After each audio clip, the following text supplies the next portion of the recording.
Pour se constituer ce corps exagérément musclé, il en a bouffé de la tarte au sucre. Olivier Pouls, c'est votre conseil nutritionnel aujourd'hui. Une bonne tarte au sucre, mais d'où vient-elle? Oui, alors c'est vrai qu'elle est aussi bonne pour le goût qu'elle est terrible malheureusement pour nos muscles. Catastrophique. Mais alors qu'est-ce que c'est bon? Et je dois vous avouer que ça, c'est vraiment l'un des goûts de mon enfance. En Belgique, la tarte au sucre, c'est une institution.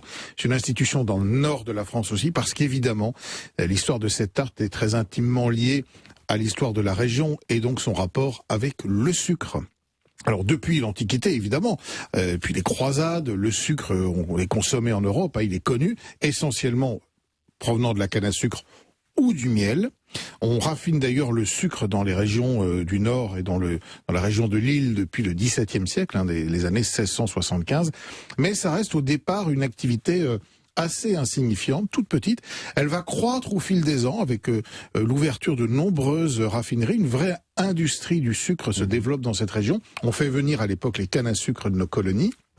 Mais malheureusement, au début du 19e siècle, cet approvisionnement en canne à sucre devient beaucoup plus compliqué, et notamment à cause du blocus anglais qui est imposé, et on n'arrive plus à faire venir ces cannes à sucre de l'autre bout du monde. Il faut trouver une solution pour trouver autre chose qui permette de fabriquer du sucre que les Français ont commencé à apprécier, qu'ils aiment beaucoup, qui est un produit relativement cher d'ailleurs, mais qui fait partie de la vie. Et donc, c'est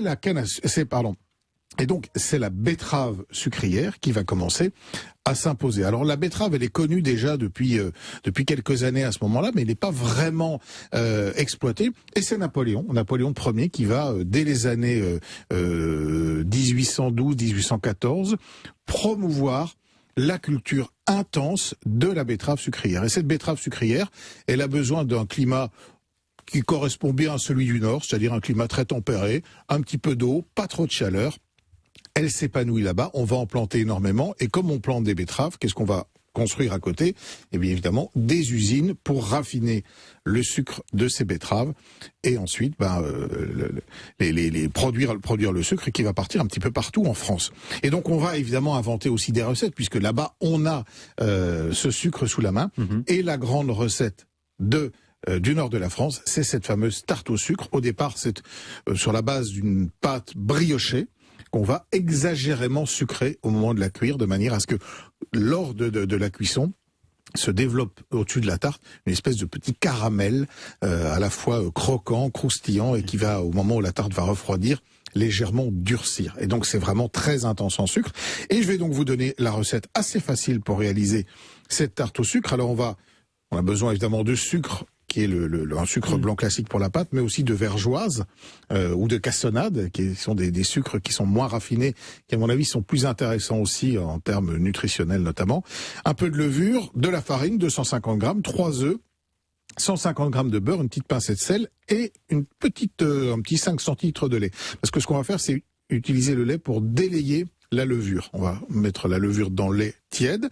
Pendant ce temps, on fait une pâte, on verse la farine, on ajoute les œufs, le sucre, la petite pincée de sel, le lait avec évidemment la levure, on mélange tout ça, on incorpore bien, on laisse reposer pendant à peu près 2 heures. J'ai oublié de dire qu'on rajoutait aussi la moitié du beurre en petit dé. On étale la pâte et puis on va verser ce qu'on appelle l'appareil par-dessus qui va faire ce croustillant, cette tarte au sucre. C'est donc la vergeoise, le reste du beurre en petit dé, et on va cuire le tout pendant 30 minutes dans un four à 200 degrés. Au moment de la cuisson, la pâte va légèrement lever, évidemment, et puis surtout, le sucre mélangé au beurre va devenir du caramel, une espèce de caramel un petit peu liquide, et on la mange tiède ou froide, avec ce sucre légèrement croustillant. Bon, vous l'avez compris, entre le beurre, le sucre et tout ce qui va dedans, en calories, c'est pas mal, oui. Je pense que je fais une des chroniques les plus caloriques de la saison avec cette recette, mais c'est diablement bon. Et moi, je vous avoue que le mercredi après-midi, quand on avait une part de tarte au sucre devant la télévision, en regardant les aventures de Musclor, par exemple, mais on était sacrément heureux. Ouais, elle est pas belle la vie. Elle était pas belle la vie dans les années 90.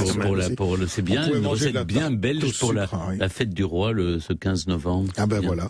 Ça, j'y avais pas pensé, tiens, Stéphane. Ah, vous fêtez jamais le roi des Belges? J'oublie tous les ans. Je m'en veux terriblement, le 15 novembre. J'oublie souvent. Merci Olivier. Je crois que c'est à Saint-Albert, c'est pour ça que c'est la fête du roi. Bonne fête, même s'il s'appelle Philippe, parce que c'était autrefois. Mais alors pourquoi la Saint-Albert? Parce que, vous savez, c'est comme le 19 novembre, c'est la Saint-Régnier, et il s'appelle Albert aussi. Ah bah oui, c'est vrai qu'il s'appelle Albert aussi. Oui. Mais on garde... la scène du dîner de con. C'est juste son prénom. Bon bref, Olivier, merci. On retrouve toutes vos recettes sur le site europe1.fr.